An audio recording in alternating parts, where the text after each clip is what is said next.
আমার দেশ আমার দেশ, বাংলাদেশ বাংলাদেশ, দিল্লি না ঢাকা, দিল্লি না ঢাকা, গোলামি না আজাদি, গোলামি না আজাদি।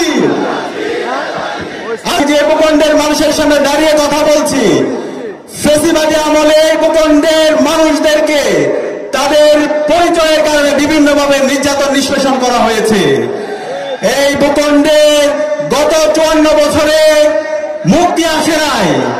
এই ভূখণ্ডের মানুষের অনেক সম্ভাবনা থাকার পরও সঠিক নেতৃত্ব না থাকার কারণে 54 বছরে যেভাবে এই ভূখণ্ডকে নতুনভাবে ঢেলে সাজানো দরকার ছিল, সেই ঢেলে সাজানোর জন্য কাঙ্ক্ষিত নেতৃত্ব আমরা দেখতে পারিনি। এই জুলাই বিপ্লবের মাধ্যমে আজকে আমাদের ঐতিহাসিক সুযোগ এসেছে। এই বিপ্লব পরবর্তী শহীদদের যে আকাঙ্ক্ষা, একটি বৈষম্যহীন ইনসাফ ভিত্তিক বাংলাদেশ বিনির্মাণ করা, সেই বাংলাদেশ বিনির্মাণ করার জন্য আমাদেরকে যোগ্য নেতৃত্ব খুঁজে বের করতে হবে। আমরা কি পারবো? ইনশাআল্লাহ, ইনশাআল্লাহ।